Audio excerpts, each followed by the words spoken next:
welcome to the Redvee TV preview show, supported by A-Star Recruitment for the 2021 season, as we look ahead to Betfred Challenge Cup third round action between St Helens and the Challenge Cup holders, Leeds Rhinos, this Saturday at the Totally Wicked Stadium. Kevin, have you got a fever? Or are you just pasty looking? I think it's the witness, son.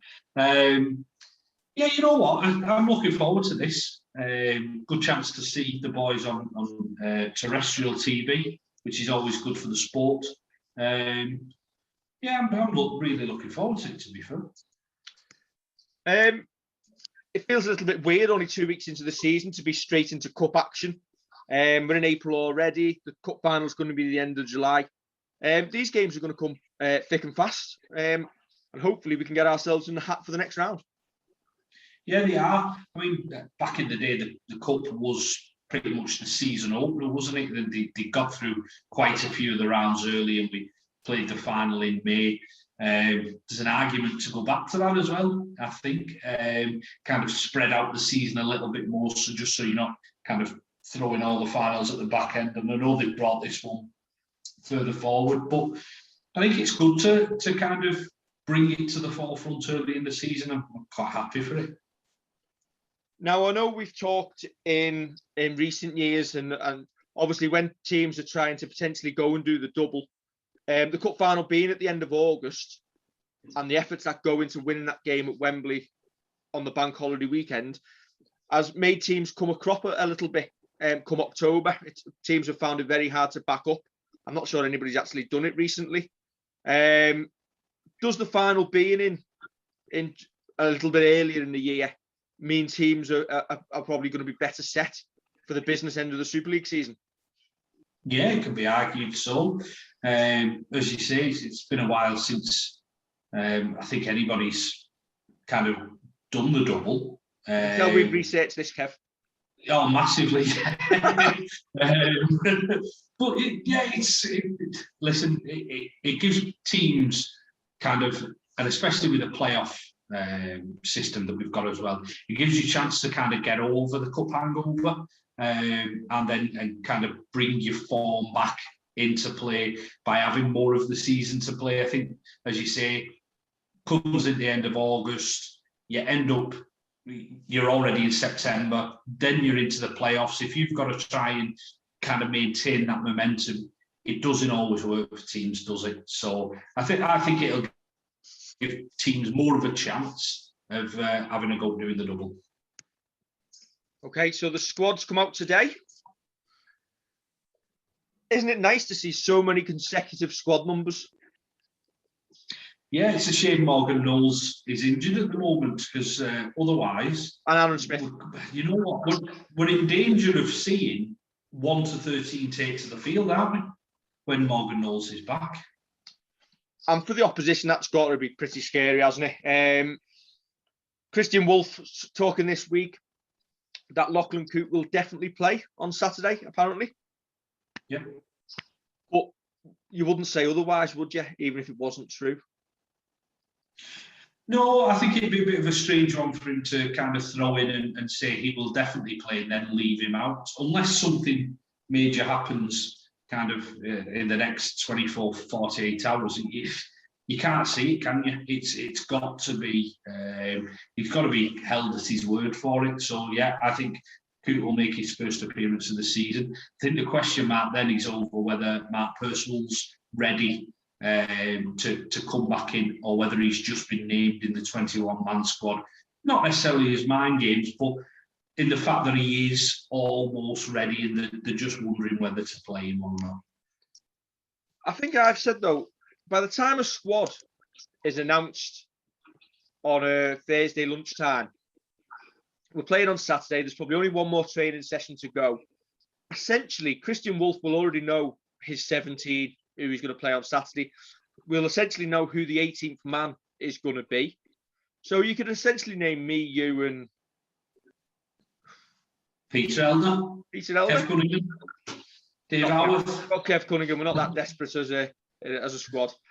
Me, you, and Peter Elder. You could name us as 19, 20, and 21, couldn't you? So it's like, do you know what? Do you ever get the feeling sometimes that we just throw players' names into the mix just to spice things up, keep the opposition guessing? It wouldn't surprise me, especially now it's gone from a 19 to a 21-man squad. Little bit of gamesmanship in throwing names in there. That wouldn't surprise me at all. Kev, we do love you, really. Cunningham, that is not you. Thanks. Don't we, Kevin? Yes, we do indeed. We're going to give the man a complex. He's confident enough. He's a confident lad, is our Kev. Oh, we miss him. We'll get him on soon. So, yeah. What would you do, Kev? Would you put Wellesby at centre ahead of Sim? Assuming Coop plays? Yes. Assuming Percival misses out as well. I would probably play Wellesby there. I think he'd have got the nod if Coots had been back last week. I think Wellesby would have got that centre position last week.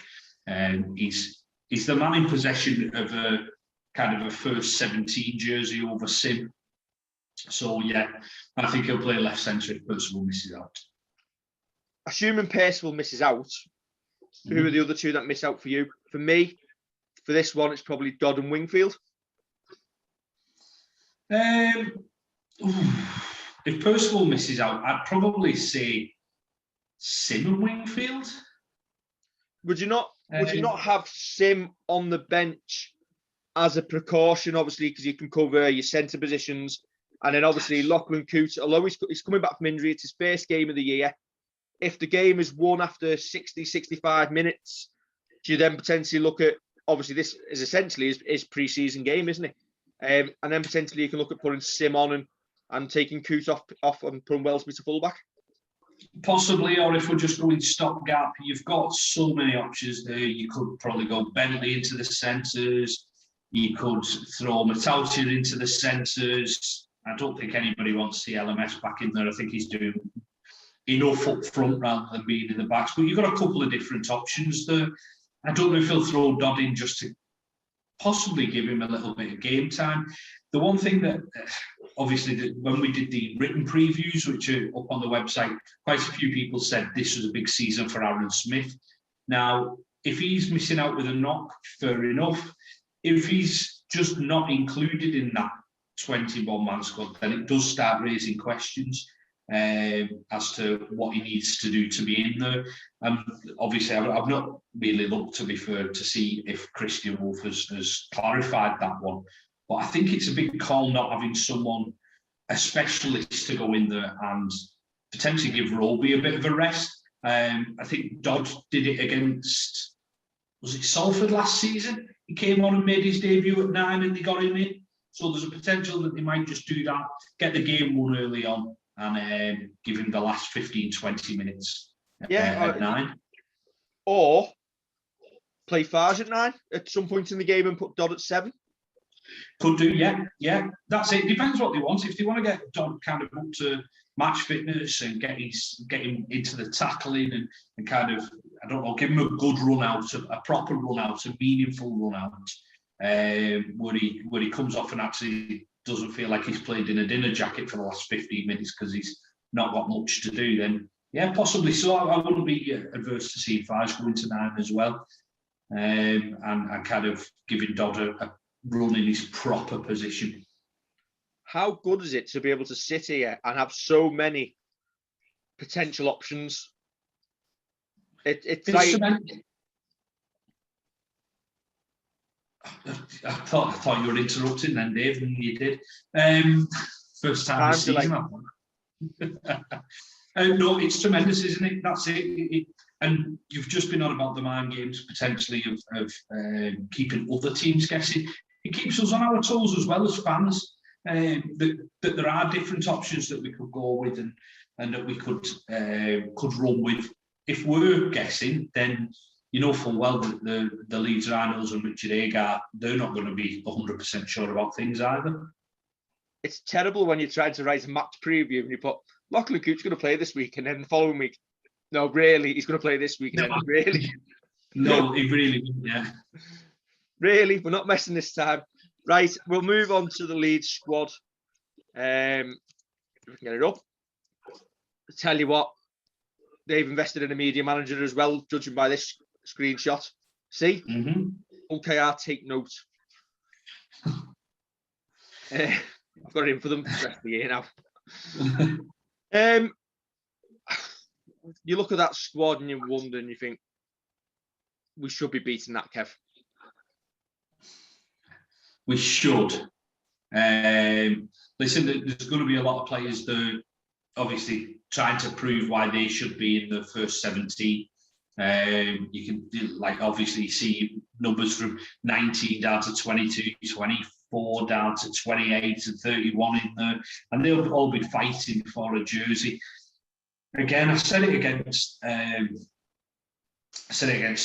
Salford, Hull KR, sorry, last week. I said it against Salford as well.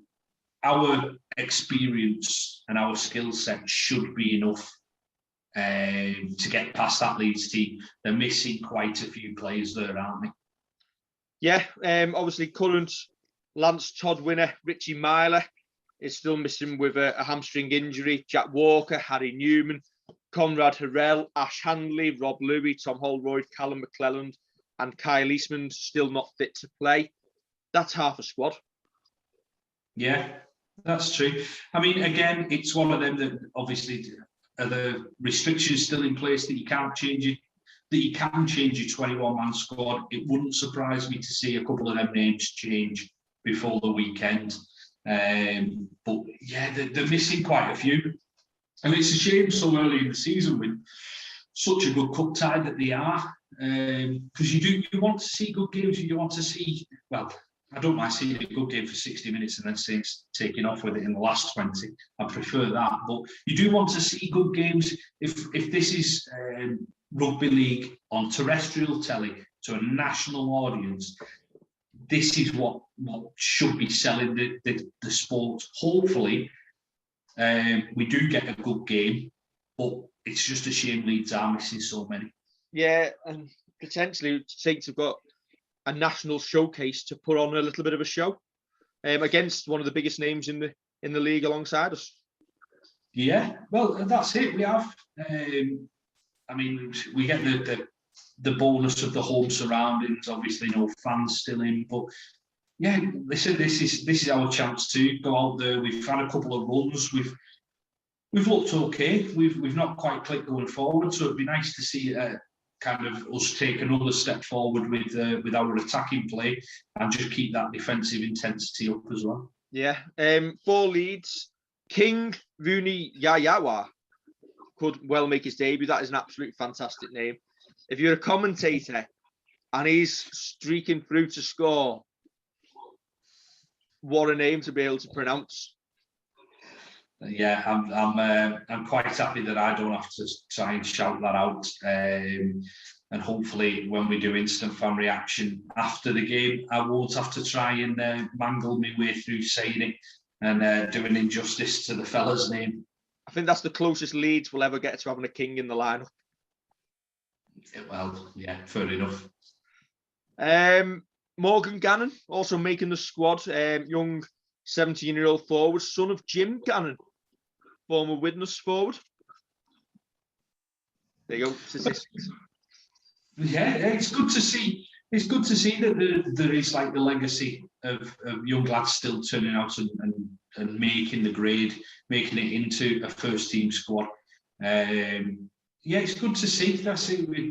Listen, there's been quite a few over the years. Let's hope it continues. And some of the, whether they be big names, whether they be players who kind of just about make it, let's just hope that it continues, because that's it at the minute with obviously all the COVID lockdown and the community game not being able to kind of carry on. You do worry about participation levels and lads just turning their back on the game. So fingers crossed that doesn't happen. Challenge Cup draw will be made on Saturday afternoon in the half-time of the Catalan-Wakefield game. Hopefully Saints will be in the hat for that. Other games this weekend. Friday night sees Hull KR play Cass. You'd expect Cass to go through there. York play Wigan, and obviously you'd expect the York side to go through there. Salford Widnes could be a tasty one. Yeah, it could be. I'd imagine Salford to get a win there, though. Catalan Wakefield. Obviously, it's at the Totally Wicked. 50-50 game there. No, to be honest, if I was sticking my money on it, I'd stick my money on Catalan. I think they've started better than Wakefield are. So no, I'd go for Catalan, even though they've travelled over. I still think they'll turn Wakefield over. Fair against Full FC. Will Cards outnumber the points? Yeah, possibly. No, that sounds like a good game. That sounds like an interesting. Is that the game a couple of years ago where they had that almighty and they were scrapping all over the pitch? Well, I don't remember, to be fair. I think it was on Sky, and they were like the high shots that were flying in the last 5 minutes, and I think about 3 old players got sent off. Fair enough. Jake Connor might have won. Sunday, Swinton against Warrington. 50-50. Yeah, Warrington might squeak that one. And then Lee against Huddersfield.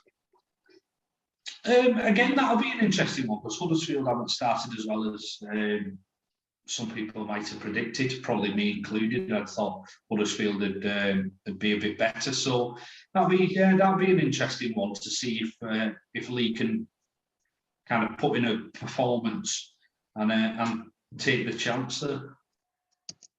Now, the other big news of the week, the main man, Jonny Lomax, signing a new contract extension, which will keep him at the club until the end of 2024, bringing up a near, I think, is it 25 years association with the club by the end of it. Great news for everyone concerned at the club. Great news for Jonny. Hopefully, he'll finish his career here with us. Yeah, that's it. He's after speaking to him, he's so down to earth. He's one of the most talented players that we've got, one of the most influential players we've got as well. Great to see us doing the business and yet another contract extension, yet another player who wants to play for Saints, wants to represent the town, wants to represent the badge. It's a great piece of business by the club. But once again, I'll ask, why am I blocked on Twitter by Jonny Lomax? Because I don't know, because I've never said anything back to him. I was going to say, we've got till 2024 now to get you unblocked. Come on, Jonny. He just wants to be friends. I do. Saints friends. Now, I've seen, obviously, Jonny Lomax has signed a new deal. Alex Walmsley has. We're getting the youngsters signed up. Matt Shaw, Rugby League Journal for Rugby League Live, he posted an article this evening saying about Theo Fages. No contract negotiations have taken place already, and it might be that Saints can't potentially afford to keep him. I would look at that a little bit differently.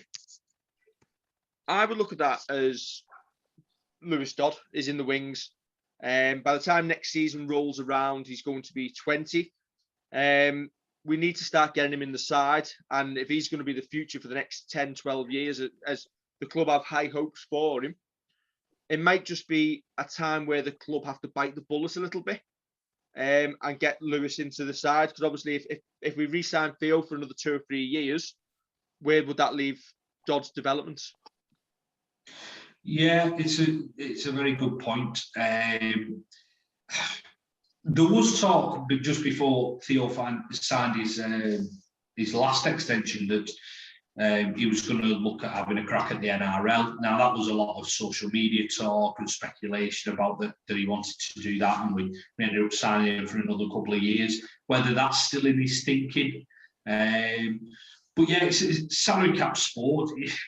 Listen, you can't keep all your top players and keep bringing your young lads through. There's a point where you've got to kind of decide which one you want to keep and which one you want to let go. You could almost argue as well that Jack Wellesby is a half. He has played in the half for the reserves, the academy team. I think he's played a lot of 6. I know there's not too much different these days, but he's played a lot of 6. It's then whether, obviously, Lachlan Coote gets another deal. There's all these kind of ducks that you've got to put in a row and turn around and say, well, who can we afford and who do we want to stay and who is more influential and what will we get out of them in the next 2, 3, 4, 5 years, and kind of look further down the line. Something, well, after speaking to people at the club, you know that they're not just going to be looking at 2022 for recruitment. They're going to be looking a little bit further ahead as well. So if it comes to a Theo Fages contract extension, yeah, money might come into it. They may well turn around and obviously with maybe looking at COVID clearing and potentially him just doing another year here. Who knows? But that's it, as you say. How long do you hold on to Lewis Dodd for if you don't give him a chance? I think for me, obviously, Lachlan Coote's coming to the end of his deal. You're more likely to give Lachlan Coote another a year or so. Obviously, I think Jack Wellesby will eventually be the heir apparent at fullback. But you look at Theo, he's been instrumental in the success we've had at the club over the last few years. He's currently 26. From his point of view, his next deal is potentially the last big one of his career, which will last him till he's into his 30s. So it's got to be right for Theo as well. It might just be at a point where it's right for both parties and there's no animosity there, because essentially if Theo's on the market, there's a lot of big clubs, and then you're going to have the likes of Warrington also who might be interested in recruiting him. Yeah, that's it. I mean, when he came to us, I think Kieran Cunningham said he could be a Leeds half for the next 10 years, because that's who else was interested in him. Listen, as you say, he's got to look after himself. First and foremost, this is his job. It's not a hobby that he gets a little bit of money for. This is his full-time job. So he's got to look after himself. Again, with a salary cap sport, you can't necessarily go walking in saying, I want this amount of money, because clubs can't afford that. That is a very true fact. Clubs can't just afford to start spending money here, there and everywhere. I think, Kev, afford is the wrong word, isn't it? Because I think you haven't got it to play with when you've got to divvy it out. Yeah, that's what I mean. It's not that we're turning around saying, well, we're spending £1 million of the salary cap. It's, as you say, you do the sums and you turn around and say, well, if you want X amount, we can only offer you 3/4 of what you want, because otherwise we go over the salary cap. This probably then brings into a wider discussion about the salary cap and the fact that it's not really moved in God knows how long. And what we're trying to do with it, we're trying to level the sport. Well, how much more level have we got in the past 25 years of Super League? What we're doing, are we waiting for a Hull KR, for a Wakefield to win the league? Have we got to wait another 25 years before that happens? It's time now to take the shackles off the salary cap off clubs. And even, well, say take the shackles off. I mean, just increase it so clubs can spend money. Listen, yes, you've got to do your due diligence and you've got to spend within your means.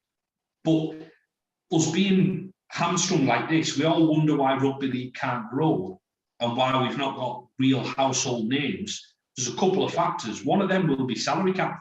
One of them is you cannot attract big name players, whether it be from rugby union or wherever, or from Australia. You cannot attract them because you can't afford to pay them the big money. At the very least, surely the salary cap should go up by the rate of inflation every year. Yeah. Just so it doesn't, because essentially there's less money every year to pay players against the cost of living. You go back to Lewis Dodd and Theo Fages. Potentially that's why we've extended Lomax's contract, because Lewis is going to have to develop alongside someone as well, and Lomax might be the man to do that job for us. Yeah, definitely. That's it. I've seen a couple of people, the video that Saints put out, the fantastic highlights reel of Jonny Lomax, and obviously he's had his injury problems and he's changed his game. I saw a couple of people chatting about it and saying how fast he used to be. Now you see how quick his hands are.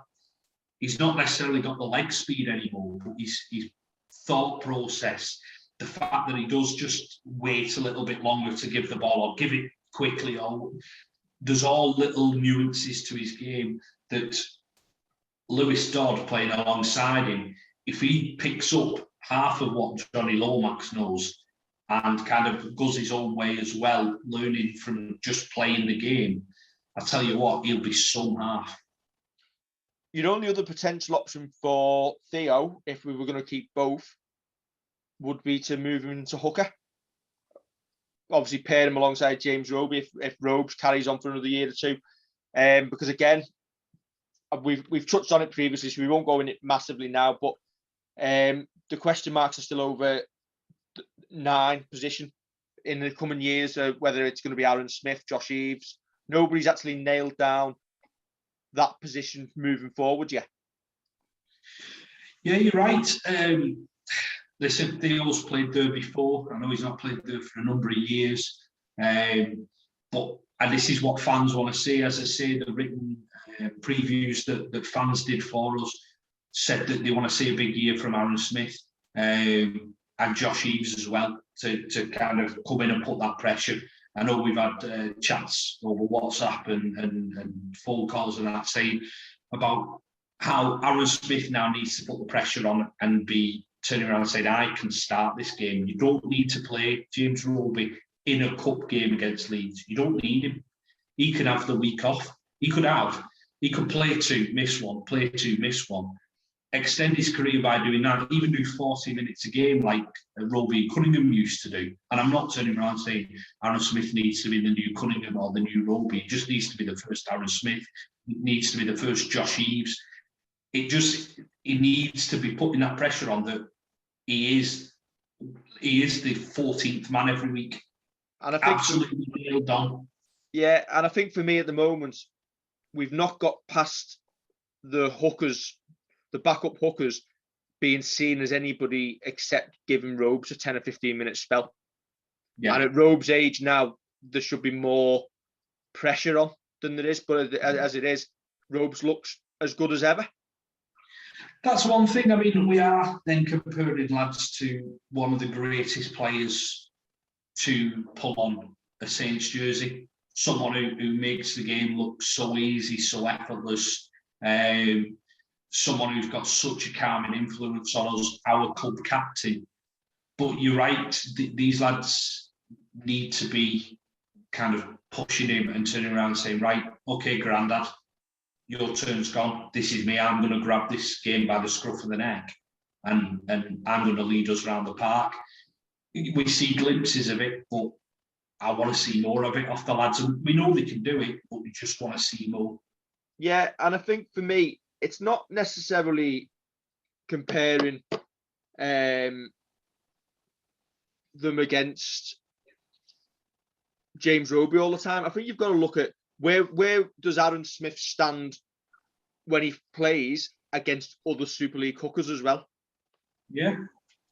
Well, that's it. I mean, as I say, he doesn't need to be the next James Roby, or he doesn't need to be like Darryl Clark or like Danny Houghton, or like Sam Powell. He doesn't need to be like them. He just needs to be, when he comes on the field, be, unfortunately, another half, another set of eyes. I mean, you saw Roby. We didn't have Cootin last week, so Roby's kicking. He takes it out from dummy half, one step, and puts it and turns them back round again. And it's just having that nous. And I know that comes with time and experience as well. But they just need to start kind of picking that up. Because, listen, we're not talking about 19-year-old lads here either. And I'm sure they want to be starting games. So let's hope that this season we can start seeing a little bit more of them. And not because Roby's missing, but just because we turned around and said, we don't need him this week. Yeah, and you're right, they're not 19-year-old kids. And I think it's forgotten. I was just looking at Aaron Smith turns 25 in October. Yeah. So, again, he's only a year or so younger than Theo Fages. So there's big decisions for the club to make. We as we're talking about the likes of Lewis Dodd and the squad developments over the next 2 or 3 years, at this moment in time, on that board when they're looking at who's going to fit in where when James retires, there is still a hole there and a question mark. Yeah, definitely. Well, that's it. As I said, yeah, everything I've just said about them stepping up, that's what you want. You want them to turn around and say, we don't need him. And it might be against, listen, I'll name the teams who are traditionally at the bottom: Wakefield, Hull KR, Salford. Might be that you turn around and say, we don't need James Roby this week. We've got Aaron Smith and Josh Eves, and they're both going to play 40 minutes. Listen, lads, here's your chance. This is you. He's got the week off. He's got 2 weeks off. This is up to you now. We don't want to start him again until we get to the playoffs, and then you're going to be spelling him there. We will see it, I think, or if not, as you say, hopefully there's someone else coming through. And do you know what? What I don't want this to be seen as is being critical. No, not at all. I don't think either of us are saying that the players we've got can't be the answer, but obviously if it's there, they've got to show it. Yeah, in fact, I've said the opposite. I've said we know they can do it. It's just a case of we need to see it, and whether that's, as I say, I don't know the reason for Smith missing out this week. It's the concussion. Is it the concussion thing? It was when he went off with a head injury as he scored his try, and he got it by the knee. So he's failed the concussion period of 7 days then, because we played Thursday and it's Saturday. To be fair, it said in the Saints preview that he still had a head knock. Right, that's fair enough. Well, that's fair enough. But this is where he then needs to, when he comes back in, listen, you can't do anything about getting a knee to the head. That's the nature of the game. But this is where, when he comes back in, as I say, him, Josh Eves, whoever, need to be turning around and going to Christian Wolf, I want 40 minutes. This is what I've done in training for the past 5-6 weeks, whatever, however long. I want 40 minutes. I want to start. I want to prove to you and literally make Christian Wolf sit up and take notice and go, I can't ignore this lad any longer. To be fair, have you seen Christian Wolf's place? I wouldn't go demanding anything. That's a good point. I'd be standing at the doorway as a diddy and legging it. Right. All right, then, Kev, prediction for Saturday before we go. Saints by 20. Saints by 44. No, it's okay, fair enough. And that's only because we're going to be disappointed that we don't beat them by 50. All right, okay, fair enough. Okay. Okay, we will join you on Saturday for an instant fan reaction. Hopefully, Saints will find themselves in the hat for the next round. Kev, thanks for joining us. Don't forget to like, share, and subscribe. And we will catch you soon for the instant fan reaction.